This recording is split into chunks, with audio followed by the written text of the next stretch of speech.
नमस्ते, मैं प्रिंस गुप्ता आप लोगों के समक्ष फिर से हाजिर हूँ एक नई टॉपिक को लेकर। और आज की जो टॉपिक है वो फिर से बिहार की राजनीति पर आधारित है। और ये टॉपिक इसलिए भी थोड़ा ख़ास है मेरे नज़र से, क्योंकि जो बिहार के सीमांचल में राजनीति उथल पुथल जो अभी देखने को मिल रही है, उसकी चर्चा पूरे देश में होने लगी। आपको पता है कि किस तरीके से ये चर्चा जो उठी है वो क्या है? तो अब मैं बताता हूँ आपको कि ये चर्चा क्या है। ये चर्चा है सीमांचल में अवैसी साहब का दौरा, यात्रा, और इस यात्रा का नाम दिया गया सीमांचल न्याय यात्रा।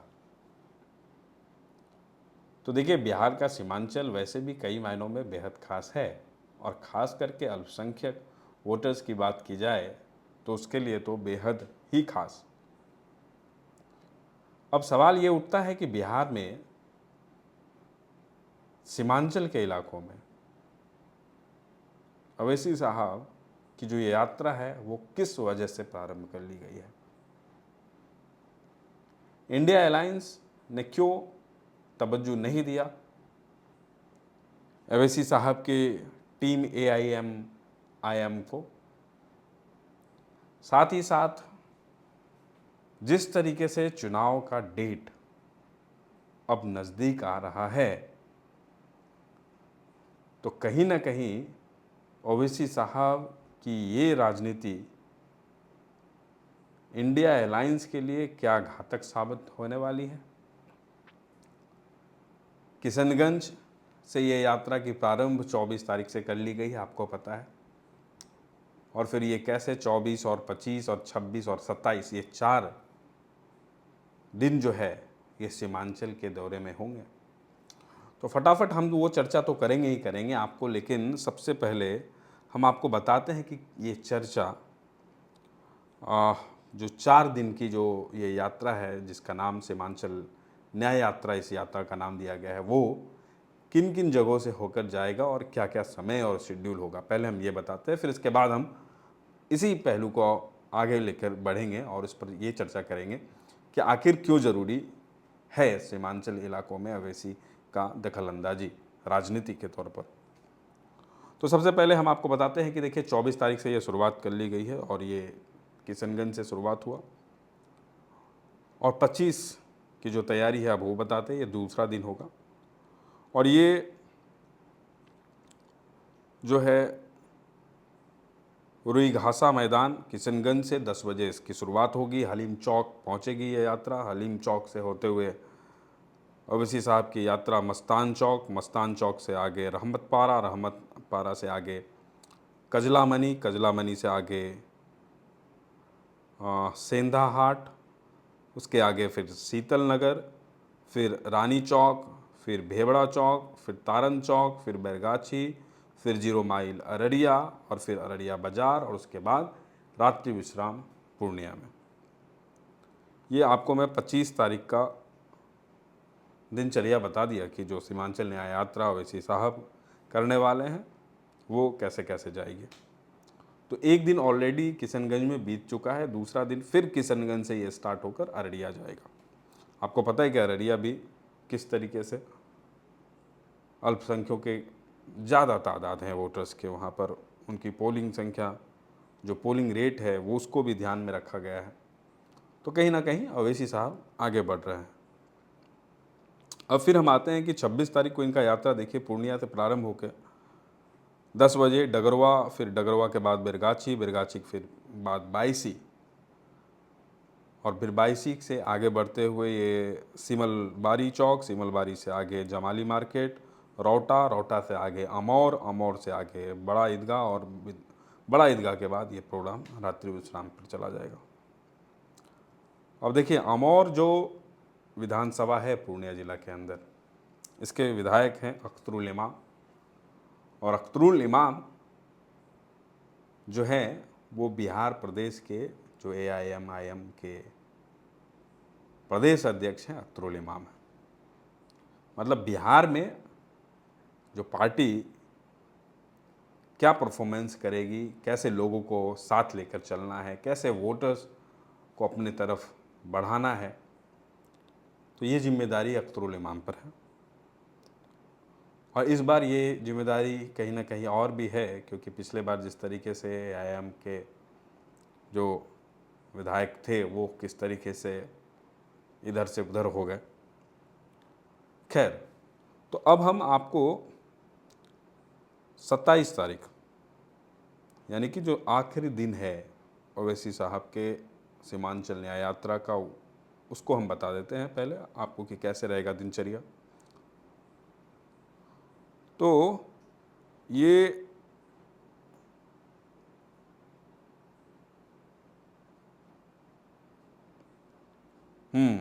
तो ये किशनगंज से ये प्रारंभ होगी ये यात्रा दिन के 10 बजे, और फिर ये डगरा, डगरा से आगे चांदनी चौक, चांदनी चौक से आगे माधोपुर मदरसा, मदरसा से आगे निकलते हुए आदमपुर, आदमपुर से आगे थोबोर, और उसके आगे लहमारी, लहमारी के आगे बारसोई, और बारसोई से आगे बालूहाट, बालूहाट से आगे बिघोर, बिघोर के आगे ये यात्रा बढ़ते हुए जाएगी गोवा गांव, और गोवा गांव से आगे करणपुर, और करणपुर से आगे बिलासपुर। तो देखिए, कटिहार में बारसोई का जो इलाका है, आपको पता है कि इस इलाके में भी किस तरीके से अब कहीं ना कहीं जो वोटर्स हैं उनको साधने की तैयारी की जाएगी। तो अब इस बात को लेकर हम आपसे शेड्यूल तो हम बता ही चुके हैं, अब हम इस बात पर आगे बढ़ते हैं कि आखिर ओवैसी साहब ने सीमांचल को क्यों चुना, और इस पूरे न्याय यात्रा का मोटो क्या है, मोटिव क्या है। तो देखिए, इस पूरी यात्रा में जो बात निकल कर सामने आ रही है वो ये है कि कहीं ना कहीं इंडिया अलायंस से नाराजगी है। इसके वजह से जो ओवैसी साहब हैं वो कह रहे हैं कि मुस्लिम सिर्फ वोटर ही नहीं रहेगा, हमारी हकदारी की भी बात होनी चाहिए। हमने सब दिन दूसरों को चुना, हमने सब दिन दूसरों के लिए वोट किया, लेकिन हमारे लिए कोई सोचने वाला नहीं। देखिए, किशनगंज में जिस तरीके से उन्होंने मंच पर कहा कि हर एक जाति, हर एक समुदाय का अपना नेता है, यादवों का अपना नेता है, पासवान जी का अपना नेता है, माझी जी का अपना नेता है, भूमिहार का अपना नेता है।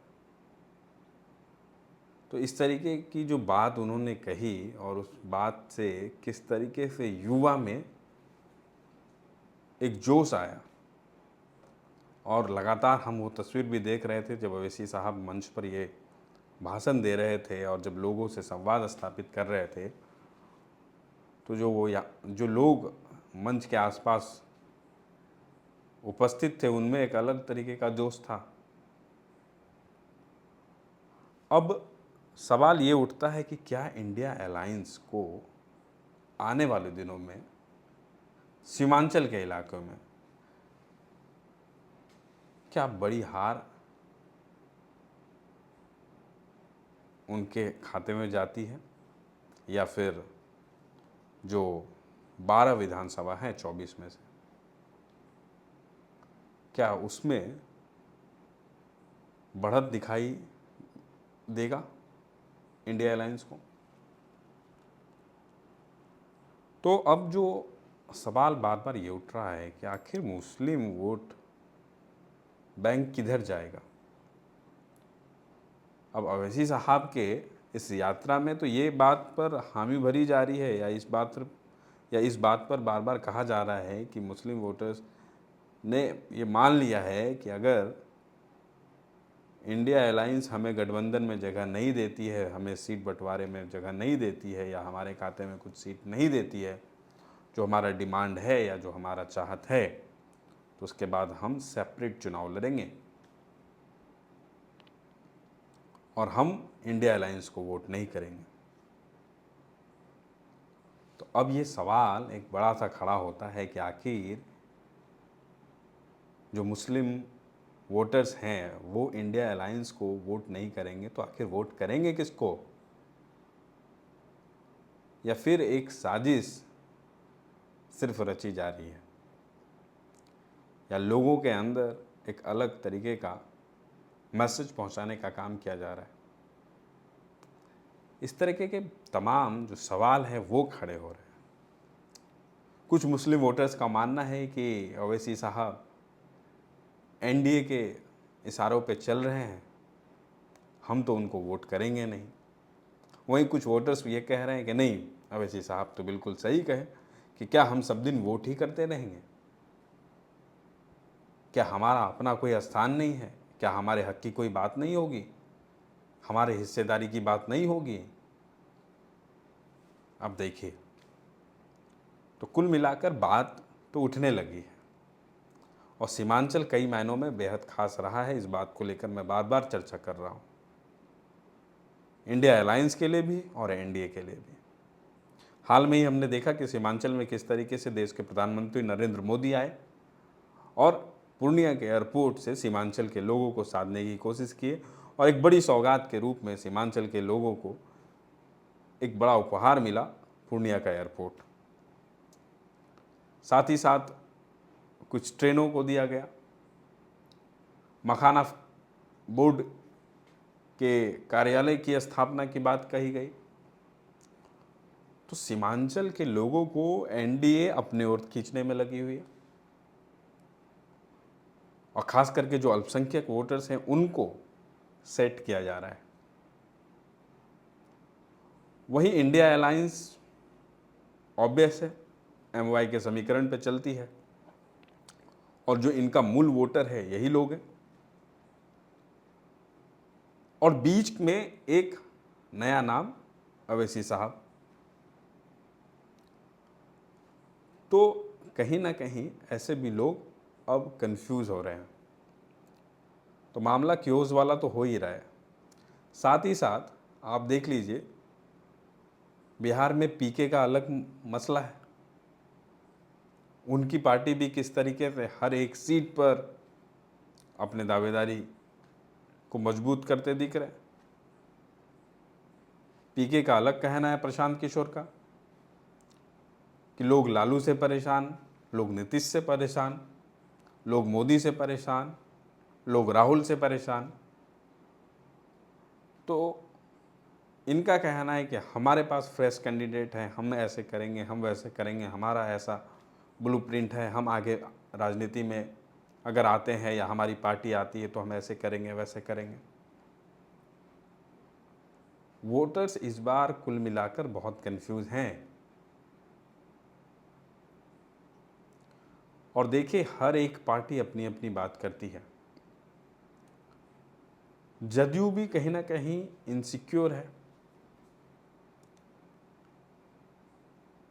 और आप देखिए कि लगातार नीतीश कुमार के द्वारा किस तरीके से हाल के दिनों में, जब से ये इलेक्शन वाला मौसम आया है, तो इस चुनावी मौसम में आप देखिए कि लगातार नीतीश कुमार कुछ ना कुछ योजना का बौछार कर रहे हैं। लगातार वैकेंसी, लगातार लोगों को रोजगार, लगातार लोगों के लिए काम। किस तरीके से देख लीजिए कि हर एक युवा हो, महिला हो, वृद्ध हो, सबको कोशिश में लाया जा रहा है कि किस तरीके से नीतीश कुमार अपना वोट बैंक बचाए रखें। तो इस तरीके का जो चुनावी सरगर्मी है वो बिहार में तो है ही है, और ख़ास करके बिहार के सीमांचल में अलग ही मौसम और अलग ही फिज़ा देखने को मिल रहा है। तो आने वाले दिनों में अब देखिए कि क्या इंडिया अलायंस अवैसी के टीम को अपने कहीं समीकरण में डालती है या उनको जगह मिलता है। वहीं अवैसी साहब बार बार इस बात को लेकर खुले मन से कह रहे हैं कि हमने कई बार और हमारी टीम ने कई बार इंडिया अलायंस के लोगों से बात की और बात करने की कोशिश भी की, और साथ ही साथ हमने अपनी बात रखी कि हमारा जो वोट बैंक है, जो हमारे लोग हैं, उनके लिए विचार किया जाए और हमें कुछ सीट चुनाव में दी जाए। वहीं इंडिया अलायंस ने अब तक घास नहीं डाला है अवैसी साहब की टीम को। क्यों नहीं डाला, किन कारणों से नहीं डाला, ये एक अलग मसला है। लेकिन अब बात ये कुल मिलाकर आ रही है कि ठीक है, MY समीकरण है, जिसमें से M वाला जो समीकरण है, इसको भी मैं मान के चल रहा हूँ कि हो सकता है 50 नहीं, 60 नहीं, 70% वोट MY समीकरण के तहत ही सही इंडिया अलायंस को जाएगा। तो M फैक्टर जो है, अगर वो 20% या 25% या 30% भी अगर अवैसी साहब के इशारे पर चल गया, तो आने वाले चुनाव में इंडिया अलायंस कहाँ होगी, ये एक बड़ा सवाल है। और जिस तरीके से अब गली मोहल्ले और चौक चौराहों पे चर्चा होने लगी कि अवैसी साहब ही हमारे हमदर्द बनने वाले हैं, खास करके जो मुस्लिम वोटर्स हैं उनका रुझान अवैसी साहब की तरफ तो है, इसमें नो डाउट। आपको पता है कि किस तरीके से वो आक्रामक वक्ता के रूप में जाने जाते हैं, उनका जो मिजाज है वो किस तरीके से है, वो किस तरीके से बात करते हैं अपने लोगों की। और कहीं ना कहीं कुछ मुस्लिम वोटर्स, जो अल्पसंख्यक वोटर्स हैं, वो भी इस बात को समझ रहे हैं कि हमारे लिए कहीं ना कहीं बेस्ट प्लेटफॉर्म यही है कि हम AIM को देखें। वहीं कुछ वोटर्स मान रहे हैं कि नहीं, ये सोची समझी साजिश है और इसके तहत जो है इंडिया अलायंस को कमज़ोर करने के लिए प्रयास किया जा रहा है, और जो वोटर्स हैं उनको इधर उधर करने की कोशिश की जा रही है। तो बेहद ख़ास है ये अवैसी साहब का 4 दिवसीय ये जो यात्रा है, जिस यात्रा का नाम सीमांचल न्याय यात्रा दिया गया। अब लगातार जिस तरीके से यात्राएं हो रही हैं, हर एक राजनीतिक पार्टी अपनी यात्रा में निकली, कुछ ने ऑलरेडी ये यात्रा को कंप्लीट कर लिया है, कुछ लोग कर रहे हैं, कुछ लोग करेंगे। तो अब कहीं ना कहीं जो चुनावी माहौल है वो बड़ा इंटरेस्टिंग होने वाला है।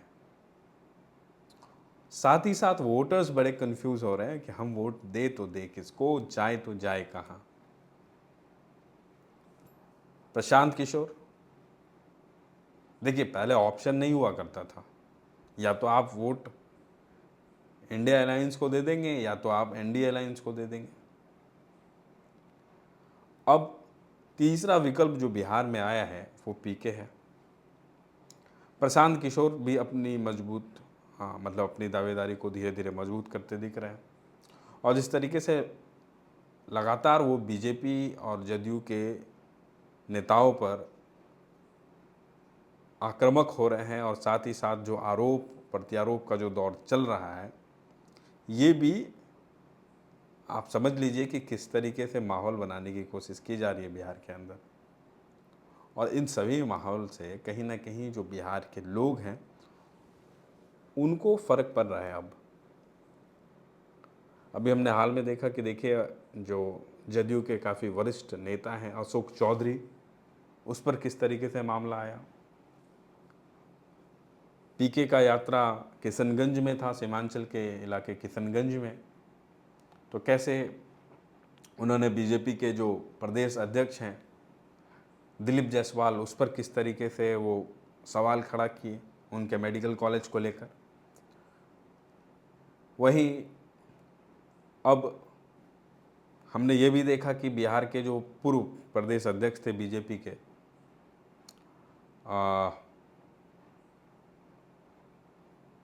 जायसवाल जी, उस पर किस तरीके से PK ने अपनी बात कही। तो लगातार जिस तरीके से अब पीके की भी चर्चा बिहार में हो रही है और जो उनका वोट मांगने का तरीका है और जो लोगों को साधने का तरीका है वो एक अलग तरीके का,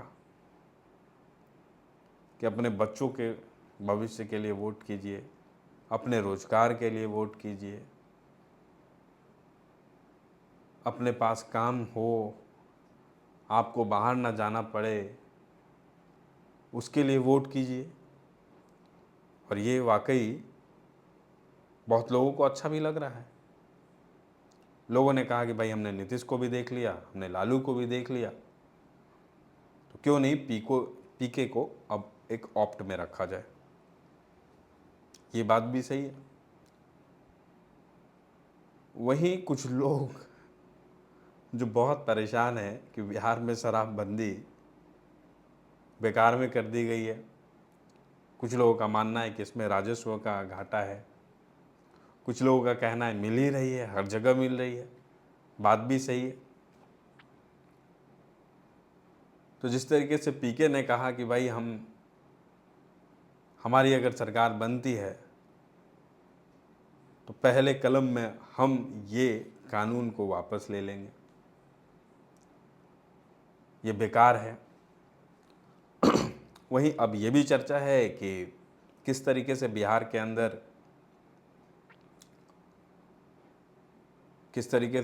अंदर शराबबंदी के बाद जो ये कानून लागू हुआ उसके बाद किस तरीके से जो सूखा नशा है, उस सूखे नशे के वजह से कैसे जो बिहार के युवा है वो किस तरीके से भटक चुके हैं, वो किस तरीके से गलत रास्ते पर जा चुके हैं। अब देखिए सिंथेटिक ड्रग्स का यूज़ किया जा रहा है।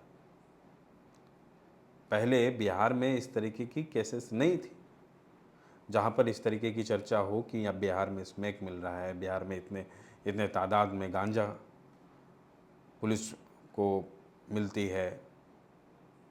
अब देखिए कि किस तरीके से दवाई मेडिसिन स्टोर पर जो युवा हैं वो किस तरीके से जो कोडेक्स इस तरीके की जो दवा है वो किस तरीके से बिक्री बढ़ी है। ब्लैक में जो दुकानदार है वो खरीदते हैं और ब्लैक में बेचते हैं। और ऐसा माना जाता है कि जो मेडिसिन स्टोर वाले हैं उनको आमदनी भी काफ़ी अच्छी होती है। तो कहीं ना कहीं जो कुल मिला के चर्चा है वो चर्चा यही है कि बिहार में आने वाले समय में इस बार जो 2025 में बिहार का जो विधानसभा चुनाव है वो आखिर किसके ओर जाता है। तो इन चर्चाओं को हमने आपके सामने रखा और इस चर्चा से हमने कोशिश की कि क्या भाव चल रहा है, राजनीति का भाव, और ये भाव आओ भाव वाला भाव है। तो इन तमाम चर्चाओं को लेकर मैं आप लोगों के समक्ष था और जो चर्चा थी वो चर्चा यही थी कि बिहार में राजनीति और बिहार में राजनीति के साथ साथ खास तौर पर बिहार के सीमांचल इलाकों में क्या राजनीति है। और जो 4 दिवसीय दौरा है अवैसी साहब का, उसको लेकर मैंने आपको कम्प्लीटली जो रूट चार्ट है और जो डे बाय डे उनका किस तरीके से यात्रा होना है उसको लेकर भी हमने आपके सामने बात रखी। बाकी फिर हम किसी नए टॉपिक के साथ आपके बीच बहुत जल्द आएंगे और आशा है कि हमारी ये टॉपिक थोड़ा टाइम पास के लिए ही सही लेकिन राजनीति पर सोचने वालों के लिए इंटरेस्टिंग रहा होगा। अभी दीजिए हमें इजाज़त। नमस्ते।